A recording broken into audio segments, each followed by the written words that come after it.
बहुत से लोग पूछते हैं, हम कौन हैं, हमारी आत्मा क्या है और इसका जीवन में क्या महत्व है। आज हम इसे आसान भाषा में समझेंगे और जीवन में इसके महत्व को जानेंगे। तो चलिए शुरू करते हैं। सबसे पहले, आत्मा क्या है? आत्मा वो अटल, शुद्ध चेतना है जो हमेशा रहती है। यह जन्म नहीं लेती और नहीं मरती है। यह शरीर, मन या विचारों से अलग है। जैसे आप अपने शरीर को बदल सकते हैं, अपने विचार बदल सकते हैं, लेकिन मैं हूं वाली चेतना हमेशा रहती है। कल्पना कीजिए, आपका शरीर एक वाहन है और आत्मा उसका चालक। आप चाहे कितनी भी बार वाहन बदलें, चालक वही रहता है। इसलिए आत्मा असली आप है और शरीर केवल उसका माध्यम है। अब बात करते हैं आत्मा और शरीर में अंतर। शरीर क्षणिक है, जन्म लेता है, मरता है। मन और विचार भी बदलते रहते हैं। लेकिन आत्मा अचल और अविनाशी है। सोचिए, जब हम सोते हैं, शरीर आराम करता है, लेकिन आत्मा जागृत रहती है। जब हम सोचते हैं, निर्णय लेते हैं, आत्मा काम कर रही होती है। इसलिए यह कहना गलत है कि हम केवल शरीर हैं। हम आत्मा हैं जो शरीर और मन के माध्यम से अनुभव करती है।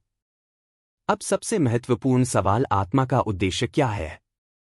आत्मा इस दुनिया में अनुभव लेने और ज्ञान प्राप्त करने के लिए आई है। अनुभव करना, सुख, दुख, सीखना। आत्मा का विकास, जागरूक बनना, चेतना का विस्तार करना। ज्ञान प्राप्त करना, अपने वास्तविक स्वरूप को जानना। सेवा और प्रेम, दूसरों के लिए योगदान करना। एक साधारण व्यक्ति हर दिन काम करता है, लेकिन यदि वह केवल पैसा कमाने के लिए जीता है, तो उसका आत्मा उद्देश्य अधूरा है। लेकिन यदि वह अनुभव, सीख और दूसरों की भलाई के लिए जीता है, तो उसका जीवन आत्मा के उद्देश्य के अनुरूप होता है। कैसे जाने कि आत्मा जागृत है? तो हम कैसे जान सकते हैं कि हम अपनी आत्मा के उद्देश्य के करीब हैं?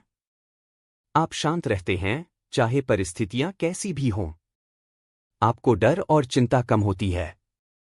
आप सच्चाई और न्याय का पालन करते हैं। आप दूसरों की भलाई और प्रेम के लिए काम करते हैं। रोज 10 मिनट ध्यान करें। अपने विचारों और भावनाओं का निरीक्षण करें। यह समझने की कोशिश करें, मैं क्या हूं? मैं केवल शरीर हूं या आत्मा? आत्मा न तो जन्म लेती है और न ही मरती है। हमारा शरीर और मन केवल माध्यम है। आत्मा का उद्देश्य है अनुभव, ज्ञान और चेतना का विकास। यदि हम अपने जीवन को आत्मा के उद्देश्य के अनुसार जीते हैं, तो हमें सच्चा सुख और शांति मिलती है। अपने भीतर की आत्मा को जानो और जीवन का उद्देश्य समझो।